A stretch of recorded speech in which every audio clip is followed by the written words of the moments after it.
what a great time to be a Giant, be a fan of the Giants. Like, we have something going here. We're building something special, and you can see it from the outside and inside. It's even more beautiful. Reflecting on everything that got me here, just to see that uniform, and I watched. That's the team I watched the most growing up because my dad was a Giants fan. So once a Giant, always a Giant. For me, it's only a Giant. Welcome, everybody, to a special game day edition of All In with Art Stapleton, a New York Giants podcast brought to you by NorthJersey.com and The Record. I'm your host, Art Stapleton, and it is week 17. The Giants have 2 games left. First up, the LA Rams, MetLife Stadium. The Rams, 8-7. They've won 5 of their last 6. They are currently in the 6th position in the NFC playoffs. And the Giants are playing spoilers, 5-10. Eliminated from the playoffs officially on Christmas, and here we go. So this is our game day preview. We were not on game day for Christmas, but coming back strong for you. We will have pregame and postgame pods today, and then we will have hopefully next week, and then obviously the season wraps up, and we'll have a whole bunch of stuff in the offseason already in the works, getting ready for 2024. So let's go, as we usually start our pregame pod, with the elevations on Saturday and any roster moves. Well, Darian Beavers, I know you haven't heard that name in a while. Darian Beavers, linebacker, inside backer, off the ball backer, kind of that Swiss Army knife, at least how we were envisioning his role on this team back in the summer. He's been on the practice squad all year, coming back from that torn ACL. And, they do say that the torn ACL, everyone heals differently. And that's why when you start comparing Wan'Dale Robinson getting back for the start of the season, or at least week 3 when he really started having an impact, and then Daniel Jones recovering from his ACL, and then Darian Beavers recovering from his ACL.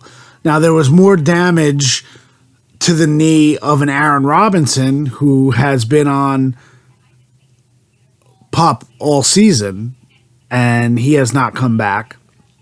But the reality here is that the Giants not only got Beavers ready for game day, he's been signed to the active roster. Now, that could be part the Giants trying to protect Beavers, that they still see him as a developmental player, a former draft pick, just hasn't been able to get back in the lineup this year, maybe give him a full offseason, and by signing him and letting him finish out the season on the active roster, they likely signed him to a 3-year contract today by putting him on the active roster. So that'll eliminate any chances of another team kind of sending feelers his way and try to steal him a little bit. It'll be a minimum contract, but that may be a way of keeping Beavers off the market.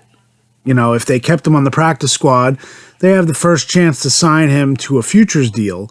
But in that situation, they really have the right of refusal, and Beavers could look at it and say, I want another opportunity somewhere else, and sign. So just kind of spitballing here, but the idea, I think, if Beavers plays, that he'll be on special teams, and you bring a guy like that with his height, weight, speed, that explosiveness, that pop that he showed a little bit last year in the summer in training camp and in the preseason before he tore his knee. I think if he brings that to special teams, maybe he can kind of carve out a little bit of a role here. At least for the next 2 weeks. So we'll see what happens with Beavers, but him being signed to the active roster, good for him to battle back and to not kind of lose sight of what he wanted to accomplish here. You're talking a 5th-round pick, and you see what Micah McFadden has done, becoming a starter, really elevating his game. The Giants hope that talent is still there with Beavers, and he can elevate his game now that he's 100% healthy and back from that knee. So we'll see how that plays out. So that was one of one of the big roster moves on Friday. Unfortunately, Lawrence Cager heads to IR. He had a groin injury. It's really been bothering him. So he's out for the final 2 games of the year. Then the 2 practice squad elevations. Obviously, Mason Crosby. He will be the kicker against the Rams. Little side note is that Crosby was signed to the Rams roster, or at least to their practice squad, earlier this season after he tried out for the Giants, and Randy Bullock won out that tryout. Crosby was with the Rams and never got the call up to the active roster, and then was promptly released from the practice squad. So little history there with Mason Crosby and the Rams this season. So didn't get the chance to talk to him in the locker room this week, but kind of an interesting twist to everything that's gone on with the Giants kicking game this year. Jamie Gillen expected to be ready to kick this week, ready to punt and do his holding. We'll see if that groin or the knee injury affects him at all, or at least actually it wasn't a groin, it was a hamstring that he had suffered on the, I guess it was the first punt return against Philly. Oh no, that was the knee, and then the week before was when he hurt his hamstring kicking that field goal in New Orleans, and obviously, that was a disaster in and of itself for both the kicker and the punter to get hurt in the same game. But that's kind of par for the course for the Giants this year. Crazy things have happened. And then the other elevation is Dennis Houston, wide receiver, has been on the practice squad all year. Now, I've got some messages saying that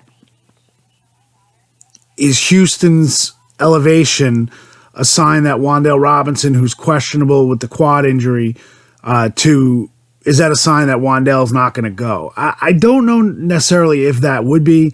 I haven't been able to get any information. Obviously, we'll find out when actives and inactives come out. And I'm recording this before I get to the stadium, so stay tuned for any social media posts or my live analysis post that goes on NorthJersey.com early in the morning for information on that. But I think if Wan'Dale was out, it would just mean more opportunities for Sterling Shepard and or Paris Campbell in that situation. If Wan'Dale would be inactive, then Paris Campbell would be active. At least that would be my thinking. So why elevate Dennis Houston? Well, the Giants did this last year, the front office and the coaching staff, elevating players on game day that had been with the team all year, show them favor, get a nice pay bump. You're talking about, maybe 8,000 or 9,000 a week for being on the practice squad versus around 44,000 for a rookie, for somebody who has not had any, games. So for Houston, he has not had any games. So I think that's kind of what this elevation would be in that scenario, that they're rewarding a guy who's been on the team, who's practiced hard all year, who hasn't gotten elevated. And I really think that's something kind of cool that the front office has done. I'm sure other teams do it in the league. I'm sure not every team does it, but I think Joe Schoen and Brian Dable have kind of created that, and that's something that you get the most out of your practice squad too. And when they use their practice squad the way they do with the elevations, it's always nice to have people involved, have guys feel like they're going to get rewarded, especially at a position where the Giants have been stacked numbers wise at wide receiver. Maybe not production wise, but numbers wise. When you have guys on the active roster like Sterling Shepard and Paris Campbell who can't get any opportunities on offense, a guy like Dennis Houston is not going to get the immediate call up. So right now, that's my gut feeling, that Houston gets the elevation this week, and maybe a couple guys will get elevations next week from the practice squad. It would just be one, though, because they need to elevate Crosby next week as well. I don't think they want to sign Crosby to the full salary for the remainder of the season. So that's why he does not go to the active roster. That's maybe why they signed Darian Beavers. He's at a minimum salary, so it's always about the salary cap, and even though it's minute savings in the bigger picture, you have to look at it from that perspective. So those are all the moves from Saturday.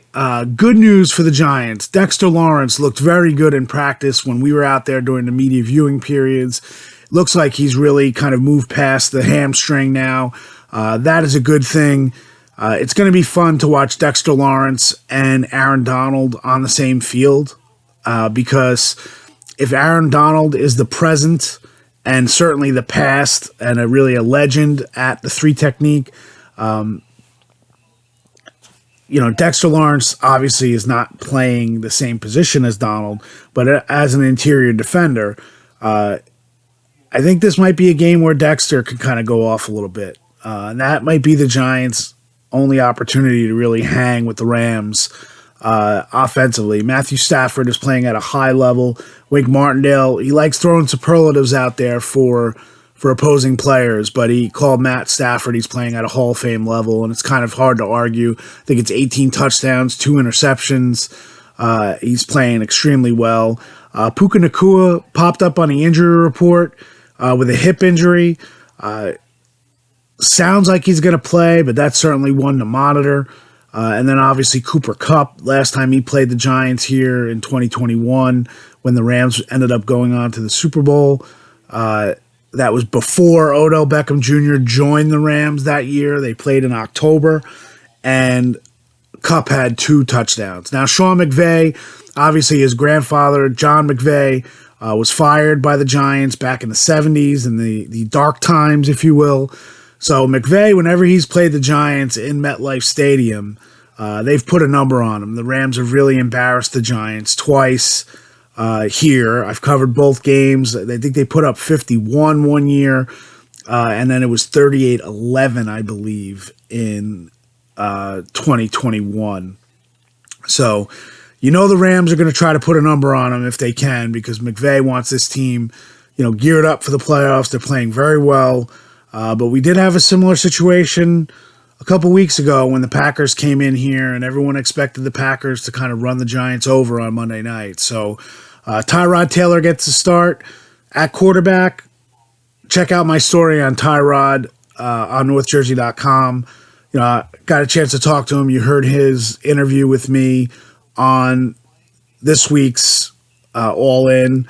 And, I think there's a sense of calmness when Tyrod's out there, which is funny because he doesn't play that way. He plays with reckless abandon. Tyrod manages to be smooth and skittish at the same time, if that makes any sense, the way he plays. So it'll be interesting to see how the offense operates right from jump with Tyrod under center, not Tommy DeVito. Tommy DeVito will be the backup. Funny thing from Saturday, they had a big autograph signing at the Meadowlands Hilton, I believe it was, a lot of different sports. And just to speak to where Tommy DeVito's been with his popularity, you had Harry Carson, Tommy DeVito, and Lawrence Taylor. 3 tables next to each other. Tommy DeVito was in the middle. That kind of speaks to where DeVito mania has been. And like I wrote earlier this week, it's not the end of DeVito mania, as everyone's saying. It's a pause at this point, and see where Tommy DeVito now kind of goes back to a little bit of semblance of normalcy for him and for this team, and let him continue to grow at this position. He's under contract for next year, and we'll see if he can get out there and where he wins a job, if he wins a job on this depth chart, what the Giants quarterback room looks like. Will they add a veteran to go with Daniel Jones and Tommy DeVito? Will they have a first-round rookie? Changes the complexion of the quarterback room, and Joe Shane on the bye week certainly he was not shy about saying that he knows this quarterback room needs to change, and that likely means Tyrod Taylor heads into free agency and probably gets a pretty good deal from somebody. When you see there are just 10 quarterbacks this year for teams that have played every game. So that means 12 teams, more than half, have had to play at least 2 quarterbacks this season. And several teams have played more. The Giants are certainly one of them. So it's not going to be an easy game. It'll be interesting to see how many Rams fans flood MetLife. The Giants are sitting 5th overall right now in Tankathon's draft order for 2024. If they lose both games, they will go no lower than 5th. They could move up to 4th. It's unlikely that they move to 3rd, but we'll see. Stranger things have happened. And at this point, I think all your eyes will be on the New England Patriots because they play the Jets in Week 18. That will be an interesting game to see if they beat the Jets. The Giants may have a chance to leapfrog and get up there into the top 4. So that's where we're at. Hope you enjoyed the pregame episode, and we'll be back tonight. If you don't get a chance to listen before the ball drops, everybody have a happy new year, and we'll be in touch, and we will be there. So thanks for being all in, and we'll stay all in as always. Enjoy the game.